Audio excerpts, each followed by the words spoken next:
안녕하십니까 여러분. 디모데의 성경공부 신약반 드디어 네 번째 시간입니다. 네 번째니까 전체적으로 본다면 3분의 1에 해당하는 지점이라고 말씀드릴 수가 있겠습니다.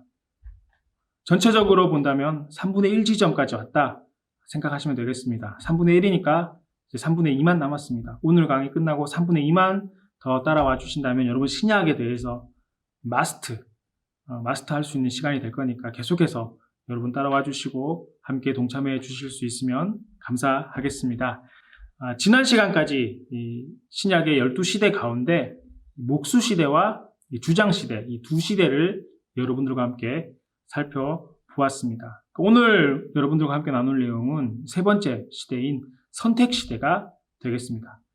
선택시대 역시 예수님의 사역을 중심으로 복음서 전체에 기록하고 있습니다. 선택이라는 말처럼 이것은 예수님 편에 설 것인가 아니면 세상 편에 설 것인가를 결정해야 된다. 전체적인 내용들이 그러한 담론을 담고 있습니다. 여기에서 우리 먼저 살펴볼 전체 내용을 한번 보실까요? 이 그림을 한번 보시면요.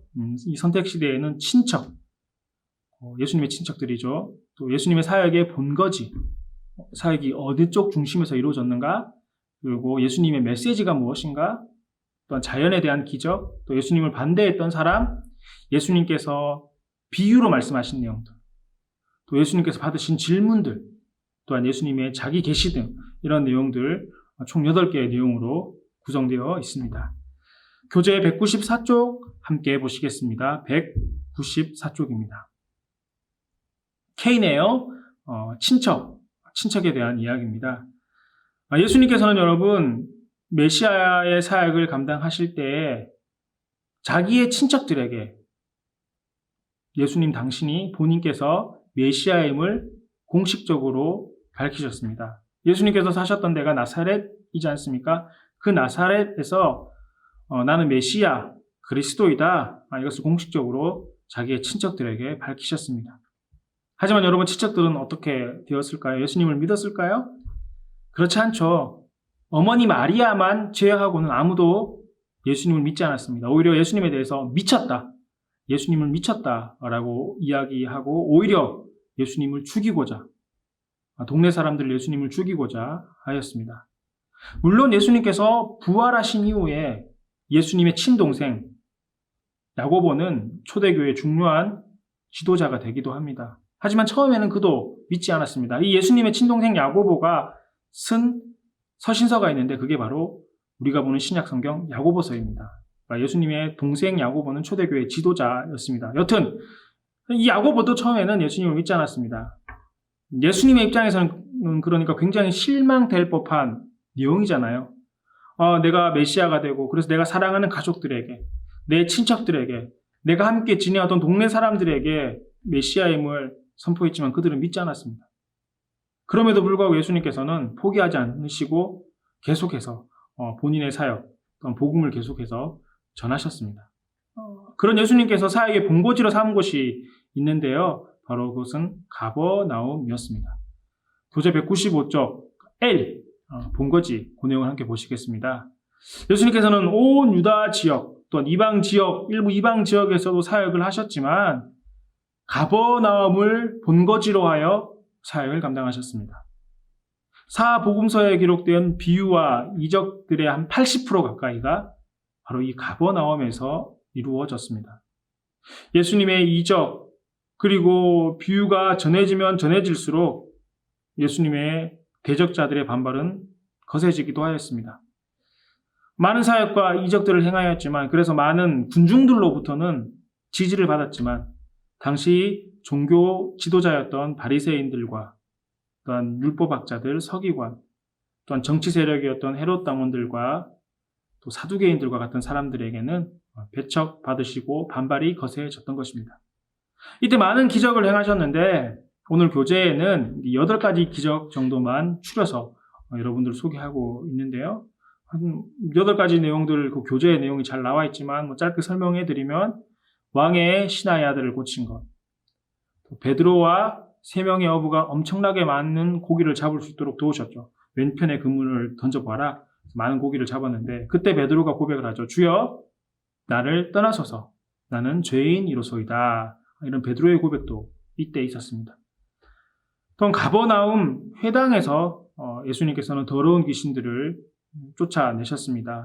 그때 예수님을 만났던 귀신이 이야기하기를 예수님 당신은 하나님의 거룩한 자인이다.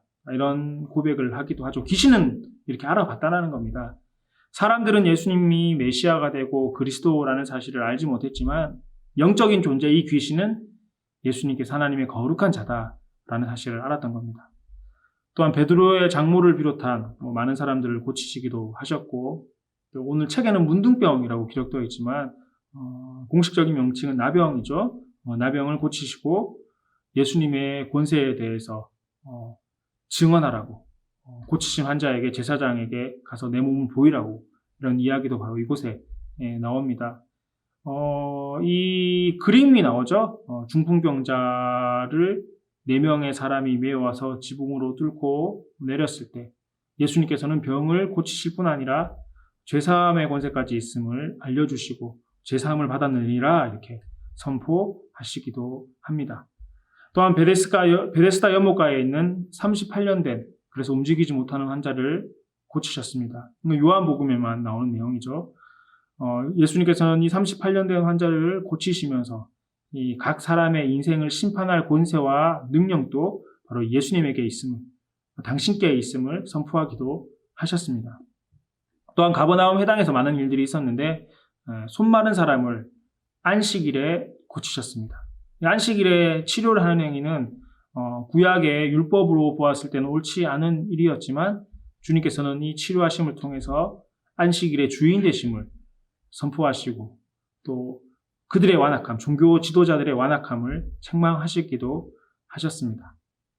다음 우리 교재 198쪽 한번 보실까요? 교재 198쪽의 메시지, M 메시지입니다.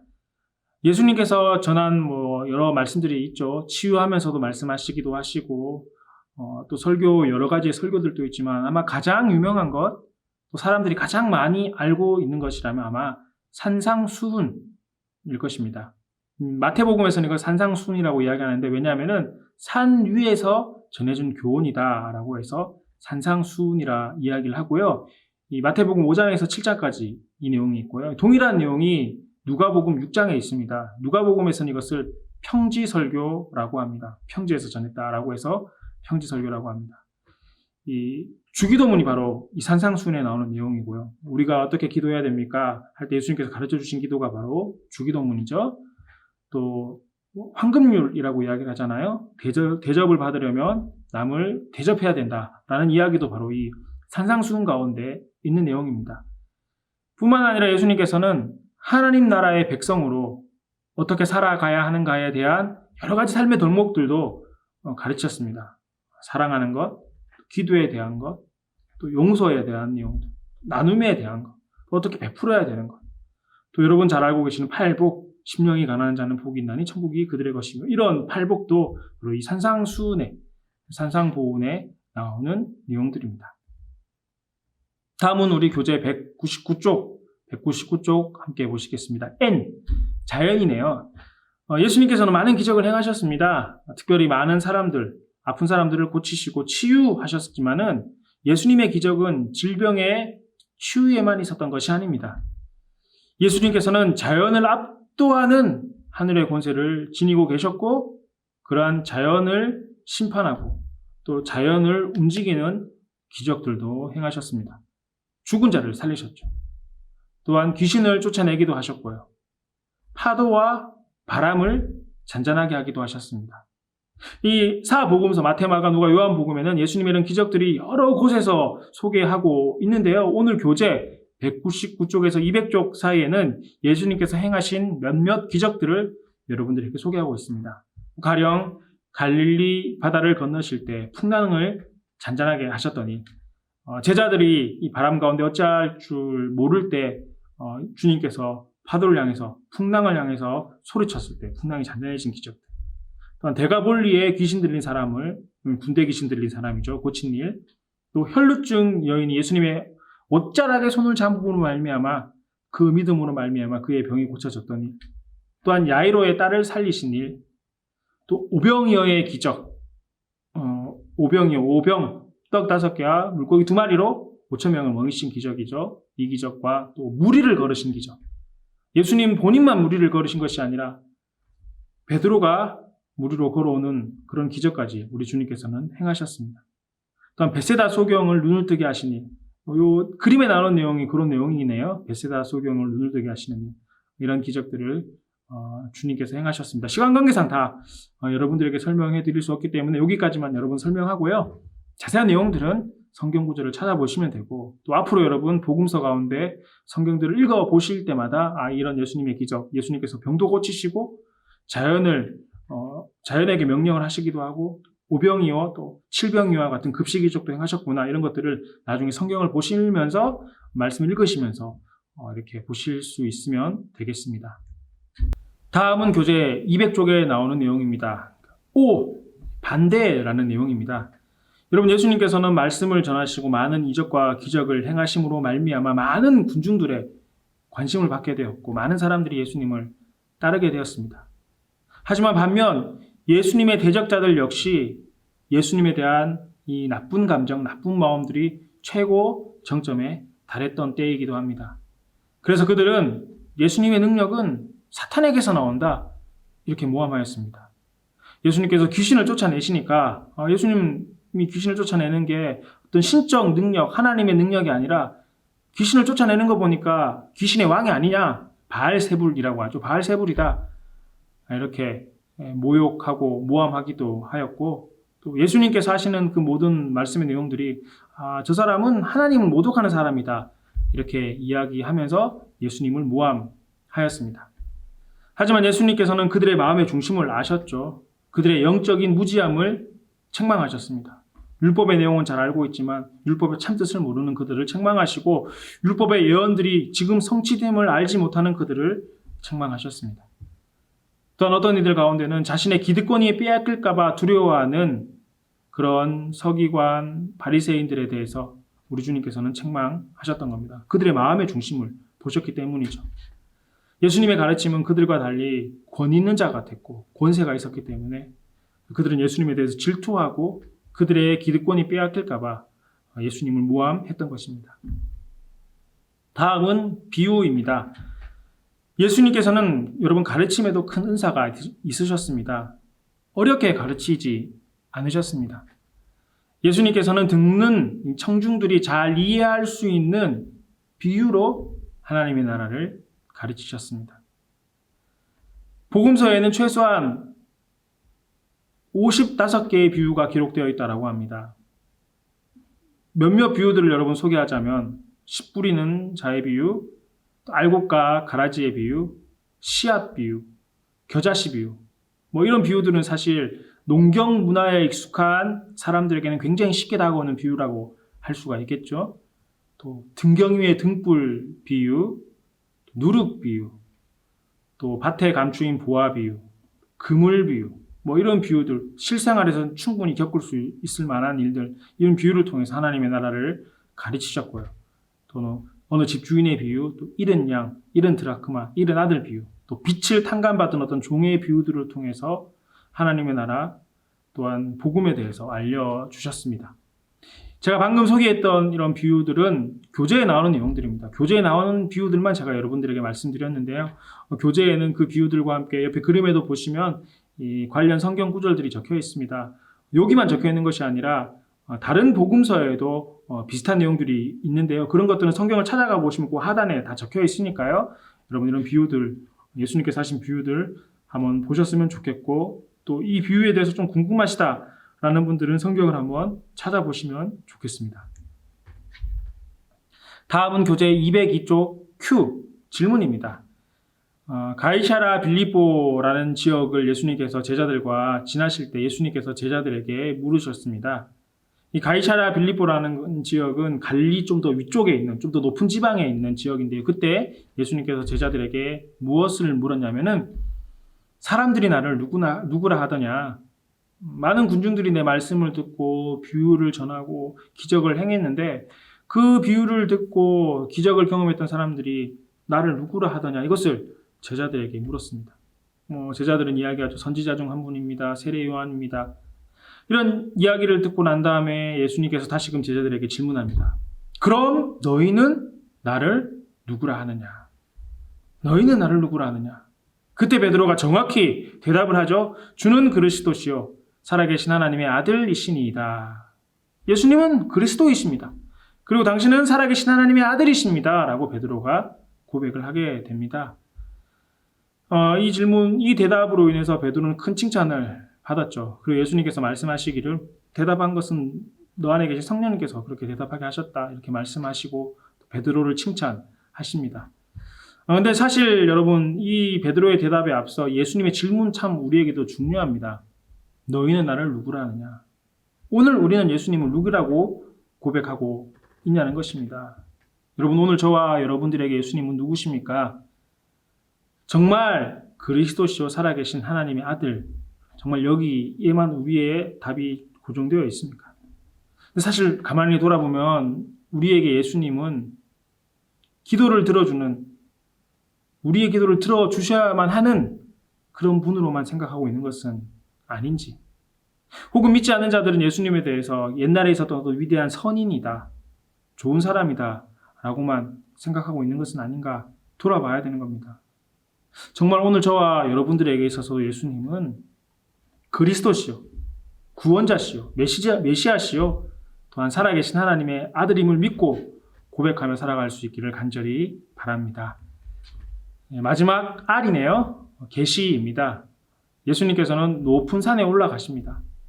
정확한 산의 명칭은 알 수 없지만 책에서는 헐몬산이라고 이야기를 하는데 헐몬산인지 정확하게는 알 수 없습니다. 성경에 나오지 않으니까요. 하지만 예수님께서는 그 높은 산에 올라가셨고, 그래서 우리는 예수님께서 올라가신 그 산의 이름을 변화산이라고 부릅니다. 변화산 기적이라고 우리가 그렇게 쉽게 이야기하는데요. 이 변화산에서 예수님께서는 변모하셨습니다. 모양이 바뀌셨습니다. 그래서 모세와 엘리야와 함께 대화하셨고 또 십자가에 달려 돌아가심과 부활, 승천하심에 대한 이야기를 나누었는데 이 장면들을 베드로와 야고보와 요한이 본 것입니다. 예수님께서 그 변화산에 올라가실 때 나머지 제자를 다 데리고 가신 것이 아니라 베드로, 야고보, 요한만 데리고 가셨는데 이 장면을 보고 베드로, 야고보, 요한은 여기가 좋사오니 우리가 여기 초막셋을 짓고 이런 이야기를 바로 이곳에서 하게 되는 것이죠. 이런 변화가 있었던 것, 그래서 앞으로의 일들, 십자가에 달려 들어가심과 부활, 승천하심에 대해서 주님께서는 계시하신 것입니다. 자, 여러분 이상의 내용들 여러분 함께 살펴봤는데요. 동일하게 이 책에는 이런 여러 가지 내용들을 한 장의 그림으로 표현하고 있습니다. 교재 196쪽입니다. 196쪽 한번 펴보시겠습니다. 여기 보면은 지도에 예수님께서 행하신 그 기적들, 이적들, 사건들을 그림으로 다 표현해 뒀죠. 번호와 함께. 번호는 시간적 순서입니다. 나사렛에서 배척받은 것, 그러니까 고향의 친척들에게 메시아임을 선포했을 때 배척받았던 일, 또한 사역의 본고지인 가버나움에서 사역하신 일, 그리고 메시지의 핵심인 산상순, 그리고 치유하셨지만 또 배척받으신 내용들, 또 비유로 가르치신 것들, 또 변화산에서 변모하시고 난 다음 베드로의 신앙 고백하는 장면 제일 위에 있죠. 그 제일 위 바로 하단에 있죠. 그러고 난 다음에 변화산에서 일어났던 일들, 이런 시간적인 순서에 따라서 그림을 그려 두었습니다. 그림과 함께 왼쪽에 보면 동일하게 제목과 함께 성구가 나오니까요. 외우셔야 되는 건 아니지만은 이런 그림, 이런 위치에서 이런 일들이 있었구나, 이 정도의 순서구나, 이렇게 이해하시면 되겠습니다. 한번 보고 끝내는 것이 아니라 사실 저와 여러분 계속해서 주의 말씀을 보고 살아가고 또 주의 말씀을 묵상하고 살아가야 되는 것 아니겠습니까? 오늘 한번 보고 끝난다, 오늘 한번 보고 책을 이제 딱 덮고 이제는 더 안 보겠다, 이렇게 생각하시지 말고 성경책을 보실 때, 또 신약 성경을 읽으실 때, 복음서를 읽으실 때, 변화산 사건이 나오면은 변화 사건, 여기 있구나 한번 찾아보시고, 이 위치구나 한번 보시고 하시면 성경을 훨씬 더 여러분 오래 기억하고 바르게 이해할 수가 있습니다. 성경을 바르게 이해하는 게 굉장히 중요합니다. 간혹 성경을 보실 때 단편적인 그 사건, 그 문장만 가지고 해석을 하게 되면은 성경의 말씀을 오해하고 잘못 해석할 수가 있습니다. 사실 이단들이 그런 거잖아요. 성경을 바르게 이해하기 위해서는 이 전체적인 내용을 알고 또 앞뒤 문맥을 잘 살펴야지만이 성경을 바르게 이해하고 바르게 묵상하고 바르게 적용해서 우리의 삶에 하나님의 은혜를 경험할 수 있게 되는 것입니다. 그러니 여러분, 오늘 이 책, 이 내용들 오늘 듣고 끝! 이게 아니라 계속해서 보시겠다. 또 궁금할 땐 찾아보시겠다. 그러니까 성경 보실 때 옆에 두시고 필요하면 찾아보시는 그런 교재, 주교재는 성경이겠지만 참고서 여러분들에게 되셨으면 좋겠습니다. 오늘 함께 나눌 내용은 여기까지입니다. 예수님의 많은 사역들에 대해서 오늘 여러분 살펴보았습니다. 한 번에 다 외우시겠다 이렇게 생각하시지 말고 평생을 통해서 읽고 묵상할 말씀이니까 두고 알아간다라는 생각으로 여러분 보셨으면 좋겠습니다. 예수님의 사역에 대해서는 앞으로 2번 정도 더 배우게 될 것입니다. 다음 시간과 그 다음 시간에 또 공생애 가운데 있었던 예수님의 사역, 마지막 시간에는 예수님의 십자가에 대한 사건들을 중심으로 여러분들과 계속해서 나누게 될 것이니까요. 오늘 강의가 끝나시더라도 교재 내용들을 꼭 한 번 더 보시고 다음번에 시작하시기 전에 또한 교재 내용들을 한 번 더 살펴보신다면 훨씬 더 여러분들에게 잘 기억되고 쉽게 이해될 것 같습니다. 한 주간 또 잘 보내시고 다음 시간에 또